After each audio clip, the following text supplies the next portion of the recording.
आपको केवल ये चिढ़ है कि भाई पिछड़े दलितों पीडीए की अगर कोई बात कर रहा तो वो समाजवादी नहीं हो सकता।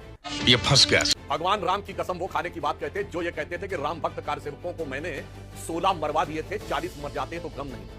यही नहीं, अभी और सुनिए। हम समाजवादी लोग हैं और जो लोग समाजवाद से चिढ़ते हैं और समाज में पिछड़े दलित वंचितों को आगे नहीं आने देना चाहते हैं, वो यही आरोप लगाते हैं। अच्छा, समाजवाद का मतलब है नरेंद्र मोदी, मध्य प्रदेश का मुख्यमंत्री यादव का बेटा मोहन यादव, बिहार का मुख्यमंत्री कोयली समाज से आने वाला बेटा सम्राट चौधरी।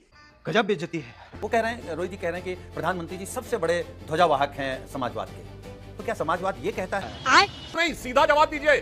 दलितों का रिजर्वेशन इन प्रमोशन किसने खत्म किया? सपा ने, हाँ या ना बोलो। ये भगवान क्या जुल्म है। आज अगर समाजवादी पार्टी के सदर को सफाई में ग्राम प्रधान बनाना होगा तो अपने खानदान के लोगों को बनाएंगे। क्या ये लोग समाजवाद का पाठ पढ़ाएंगे देश को? दोस्तों, आप सभी का स्वागत है डिबेट क्लैश की एक और नई वीडियो में। और दोस्तों, आज की डिबेट होने वाली है बीजेपी प्रवक्ता सुधांशु त्रिवेदी के बीच और एसपी प्रवक्ता सुनील सिंह साजन के बीच। दोस्तों, डिबेट बहुत ही मजेदार और इंटरेस्टिंग होने वाली है, इसलिए वीडियो को लाइक कमेंट शेयर जरूर कर देना। और अगर आप चैनल पर नए हैं तो चैनल को सब्सक्राइब करना ना भूलें। चलिए दोस्तों, वीडियो को स्टार्ट करते हैं। पिक्चर चालू करो बे।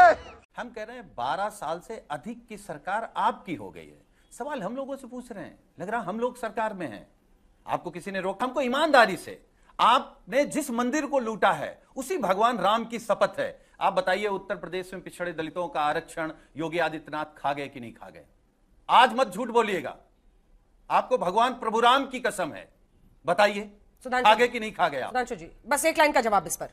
अभी मजा आएगा ना भीड़। भगवान राम की कसम वो खाने की बात कहते जो ये कहते थे कि राम भक्त कार्यसेवकों को मैंने 16 मरवा दिए थे, 40 मर जाते तो गम नहीं था।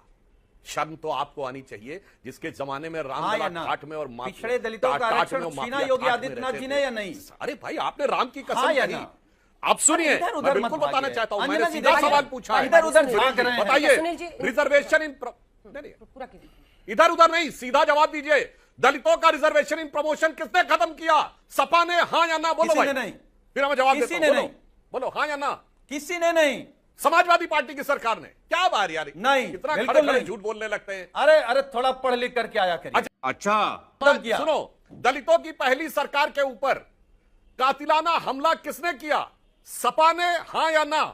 और कहो तो काशीराम जी का लेटर दिखाऊं अभी 31 मई 1995 का, कि दलितों पे हो रहा है निरंतर अत्याचार, बीजेपी को लेकर के भी बता देना। और कोई सुनवाई ना होने के कारण हम मुलायम सिंह की सरकार से, बोलो हाँ या ना। कहो तो अभी दिखाएं तुमको लेटर, इसलिए बोलिए, सही सही बात करिए। अच्छा, हम तो अंजना जी बोलने को तैयार है, इन्होंने हाँ ना नहीं बताया। रुको जरा। बल्कि हमारी सरकार ने मोदी जी के जमाने में पिछड़ा वर्ग आयोग को संवैधानिक दर्जा दिया है, वरना आप सारा आरक्षण पिछड़ों का खाकर मुस्लिमों को दे दिए होते। समाजवादी आंदोलन के सबसे बड़े अगुआ बल्कि सामाजिक न्याय आंदोलन के प्रणेता स्वर्गीय डॉक्टर राम मनोहर लोहिया जी को तो पूरा परिवार को भूल गई समाजवादी पार्टी।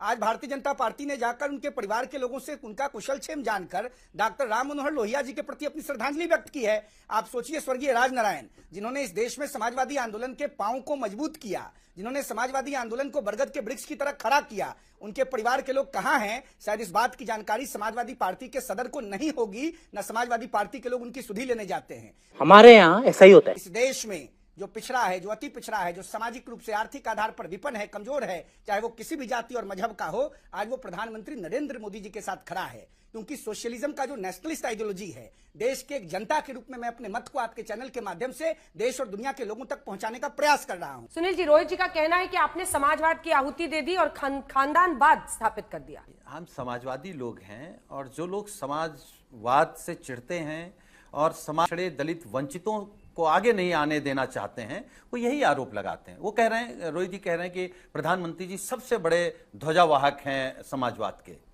तो क्या समाजवाद ये कहता है कि एक तरफ 85 करोड़ लोगों को 5 किलो राशन दो और दूसरी तरफ अपने मित्र अडानी को पूरा देश दे दो? ये तो समाजवाद नहीं है। अभी पता चलेगा। आपने गांधी को नहीं पढ़ा क्या?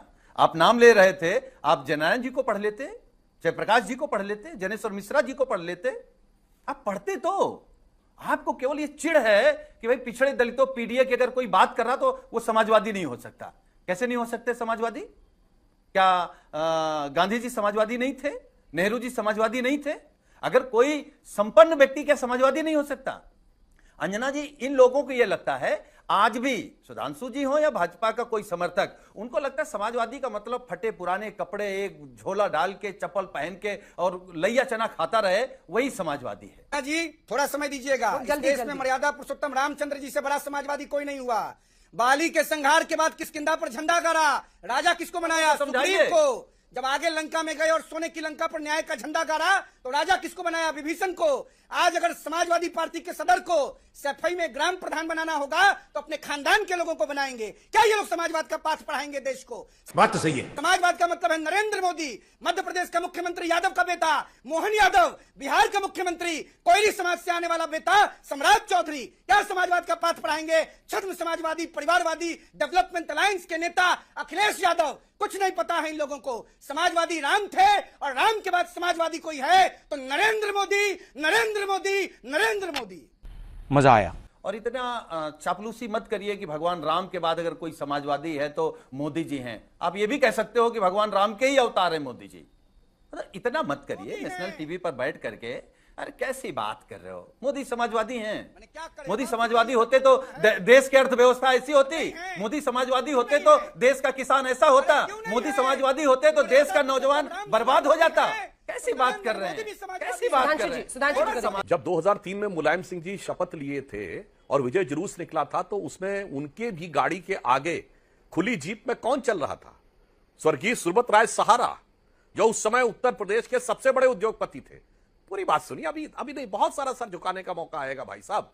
उत्तर प्रदेश में उद्योगपतियों की काउंसिल किसने बनाई और सबको सरकारी खर्चे के ऊपर कहा UP development council, chaired by Amar Singh. दूसरी बात बताइए, उत्तर प्रदेश में पहली बार इतने बड़े उद्योगपति को राज्यसभा में किसने भेजा? अनिल अंबानी को किसने भेजा? समाजवादी पार्टी ने, भारतीय जनता पार्टी ने। इसलिए ऐसा मत बोलिए भाई साहब। ये जो आप कहने का प्रयास करते हैं कि आज आपको लग रहा है, मैंने तो पहले सुना दिया कि गांधी से आई, आंधी से आई और टूटी मड़ैया ले जाए उड़ाई और बिरला के घर में जाके समाई। ये तो गोरख पांडे पहले ही लिख गए थे। इसलिए ये जो आप कहने का प्रयास करते हैं, और मैं फिर कहना चाहता हूं, आपको भारत के हर वित्तीय संस्थान से, भारत की हर कंपनी से, सरकारी हो या प्राइवेट, इतनी नफरत क्यों है भाई? LIC बर्बाद हो गई, HAL बर्बाद हो गया, FBI बर्बाद हो गई, सब प्रॉफिट में है। फिर इसके बाद लेके और हमेशा विदेशी कंपनियों के साथ आपका गठबंधन, एंडरसन के साथ 1984 में खड़ा हुआ, यूनियन कार्बाइड के साथ, तो हॉविट्जर के साथ, बोफोर्स के साथ, BBC के साथ, अगस्ता वेस्टलैंड के साथ। ये मुझे समझ में नहीं आता भाई साहब, ये हमेशा विदेशी कंपनियों के साथ और भारत के चाहे सरकारी और निजी क्षेत्र उसके खिलाफ। जबकि सबसे ज्यादा अगर पूरे लखनऊ में पता है कि मुलायम सिंह जी सबसे ज्यादा विजिट करते थे अपने घर के अलावा कहीं तो सहारा शहर में जाते थे, और आपके सहारा के साथ कितने अच्छे संबंध थे, एवरीबॉडी नोज इट। खत्म, बाय बाय, टाटा। दोस्तों आज की वीडियो में इतना ही। वीडियो आपको कैसे लगी अपनी राय कमेंट करके ज़रूर बताना, और ऐसे पॉलिटिकल डिबेट्स के लिए चैनल को सब्सक्राइब करना ना भूलें। चलिए दोस्तों, मिलते हैं आप नेक्स्ट वीडियो में, तब तक के लिए जय श्री राम।